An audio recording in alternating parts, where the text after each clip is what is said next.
Hello, welcome to yet another video in the series on discovering yourself. I'm Jesse Inebiona, an entrepreneur, a speaker, and a trainer. In the previous video, we talked about why it's important to get on a journey of self-discovery, and we began looking at the first P, which is purpose. And under purpose, we said it is the reason for your existence. It is what gives your life meaning. It is what gives you fulfillment. And we mentioned three things that about discovering yourself. One, look within. Two, look around. In other words, what do other people say about you? So look within means what do you strongly feel? What are your strengths? What do you enjoy doing? What do you like to do? What is on the inside? But secondly, look around. In other words, what are those around you seeing in you that you may not be aware of? And then the third, look up. The creator, your manufacturer, knows why he put you here. He designed you for a purpose. And today we want to move on to the second P, which is potential. Potential. When I talk about potential, I really get excited because potential simply means ability to do something. It means capacity, capability that is already built within us by God. It was already put there inside of us. We didn't even choose it. Potential is something that is already inside you. You just have to bring it out. Now, if you remember back in your primary or secondary school science, you remember something called potential energy.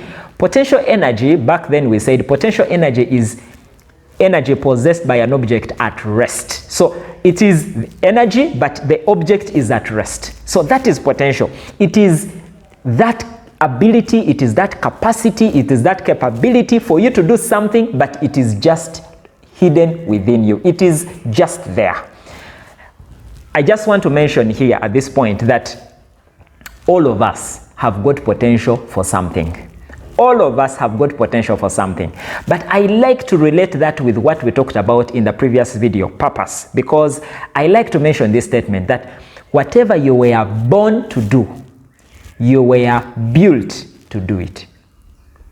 Whatever you were born to do, whatever God created you to do, He gave you the capacity, He gave you the capability, He gave you the ability to do it. A good example is cars, racing cars. For example, if a car was designed by the manufacturer for racing, the engine of the car is uniquely designed. It's not like passenger vehicles. It is uniquely designed to hit high speeds within a very short time. That is a racing car. The tires are made in such a way to make the car race at its best. Whatever something was designed to do, it was given the ability to perform that task. So potential is very much like it is in line with purpose, because it is our potential that enables us to fulfill our purpose. God couldn't have created you to do something and yet not given you the ability and the capability for you to do that which He created you for. When we think about potential, the closest thing that comes to my mind is the parable of the talents. The master, according to the Bible, the master calls in his servants and gives each one something, a talent according to their ability. To one, he gave 5. To another, he gave 2. And the third one, he gave 1. Each according to their ability. I like that line. Each according to their ability. Now, what is interesting in this story is that nobody got 0.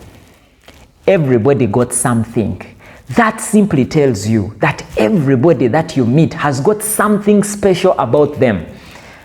So when we talked about looking within in the last video on purpose, one of the things that you want to ask yourself is, what do you have potential for? What have you been gifted with? Potential, some of the signs of potential for something could be hidden ability. Maybe for you, when you take to the podium to sing, there is something about your voice that just captivates the audience. Maybe for you, you might think you're drawing for just fun and to pass time. But wait, there is something about your artistic drawings that is really unique. Maybe for you, it might be, I don't know what it is, but whatever, begin to ask yourself, what are some of my hidden abilities? What about special talents? You might have some talents about you. Again, like I said earlier, these things, you don't choose them. They were already in you. There are things that I know I just don't do. I don't do art well. I mean, I tried drawing and everything. It's just not my thing. I don't even enjoy it. But I know that there are people out there. There is a girl who I did a session with them, a session on self-discovery. And what she did, she went, this was an S6, Form 6 leaver, went on Facebook, got my photo, and drew it, and called me and said, Jesse, I would like to give you, first of all, I would like to appreciate you for the session that you did for us on self-discovery, and I would like to meet you and give you a gift. So I'm thinking, okay, let me go meet her. So she comes and gives me a portrait of myself, drawn out properly. I was amazed. This is someone in her Form 6 vacation, and I mean, I gave her money as an appreciation, okay? But at the end of the day, this is someone that I could clearly see that art is her gift. So potential simply means, what is that gift? What is that talent? What is that special ability that you have within you that you just need to bring out? So the first part is identify it. And the reason we need to identify it is, like Miles Monroe said, the richest place in the world is not the gold mines in different parts of the world. It's not the oil wells of Kuwait and Saudi Arabia. It is not the diamond fields in South Africa. It is the graveyard. The richest place in the world is the graveyard. Why? Because in the graveyard, people were born with potential. Potential to sing, potential for poetry, potential to compose music, potential to draw some of the best paintings in the world, potential to become wonderful architects, potential to design applications, potential for many things, but they never discovered that potential, and they ended up going with it to the graveyard. When they were buried with it, and as a result, the graveyard has become the wealthiest part of the world. May your potential never go to the graveyard. Bring it out. The first place to maximizing your potential is to discover it. You cannot maximize what you don't recognize. Let me say that again. You cannot maximize what you do not maximize. So maximize your potential by first recognizing it. That's one part. The second part of the equation, after recognizing it, like I said, it is to maximize it. How do you maximize it? Harness it. It is said that our potential is God's gift to us, but what we do with it is our gift back to God. Think about that. Your potential is God's gift to you. You didn't choose it. You were born and you realize, man, when you write, that's it. When you sing, your voice just catches people. When you draw your paintings, just, when you design, whatever it is that you were here to do, recognize it and then maximize it. Now, what does that mean? It means you begin to harness it. You begin to put it into utilization. But it's really important that we pay attention to what our potential is. Now, how do you find it? One can be to just experiment. Experiment different things. Try different things. I have personally tried many things and I discovered there are things I don't quite do well. There are things I do well. Experiment. It might be that you're on a job and you just don't love that job. It's okay. Just experiment with it, because you never know, it might turn out to be something that you might actually enjoy. And secondly, keep an open mind. Just keep an open mind. I have a friend whose first degree was in agriculture, and then moved on from there. He first worked in that area for some time, moved on to something else, one thing led to another, and he found himself in banking. By the time he retired, he was an accomplished and an illustrious banker. Had a very successful career in banking, and yet he started out in agriculture. So one thing keeps leading to another. Now, you might be on something, you might be doing a job that you don't love, you don't enjoy. That's okay.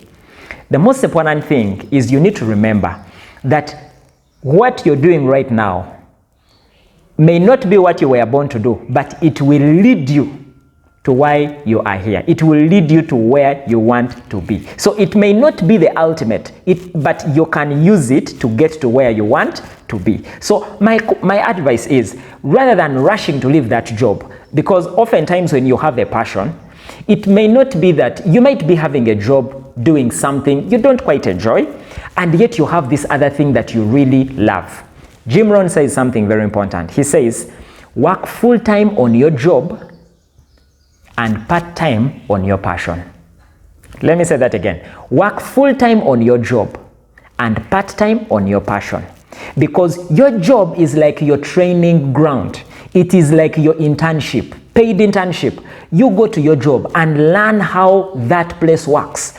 And then use those skills, use the knowledge you're getting, use the experiences, create the networks, and then in the evening, let not your hands be idle. Again, King Solomon said something very profound in Ecclesiastes. He said, sow your seed in the morning, and in the evening, let not your hands be idle, because you do not know whether this or that will provide for you. So in other words, in the morning, go to your job. In the evening, so go to your job from 8 to 5. In the evening, don't go home and watch TV. No, 5 to 8. Have an 8 to 5 and a 5 to 8. Where the 5 to 8 is now dedicating your spare time, dedicating your part time on your passion. Begin to build your passion, because you might leave your job, which is paying you money, and you say, let me go and focus on my passion, which is not paying you. And soon or later, you might go back to the job you left. So rather than rushing to leave your job, why not look at your job as a resource? Look at it as a way of learning. It is said, poor people get a job to earn. Rich people get a job to learn. So while you're on your job, don't only take the money. You learn how the system operates, so that when you go to operate within your passion, you can bring the skill sets, the knowledge that you have acquired on your job, and apply them into your passion. Soon, the passion area will begin to bring money, and then you can leave your job and focus on your passion. So, but the most important thing is, take some time to discover your potential. Take some time to do that. How did that work for me? I still remember I was in high school, and I was doing sciences. So they came to our class one day, and they asked, who would like to debate? Now, that was quite uncommon for the science class, because most of these kinds of things were done in the arts section. And for some reason, I just put up my hand. So the person who asked the question took down my name, and then I went, got the topic of the debate, and I prepared myself to deliver on this topic for about 5 minutes, as you remember high school debates. And when it was my turn in the debate to come forward and share my points, they called my name, and I stood on the floor. I said, Honorable Chairman, the proposers, the opposers, and the House at large. And the whole room went quiet. And I began to deliver point after point, point after point. After that, I sat down. Before they came to recognize the winning side, they first said, let us first recognize the debater of the day. And I remember they called out, Jesse Ainebiona was the most outstanding debater of the day.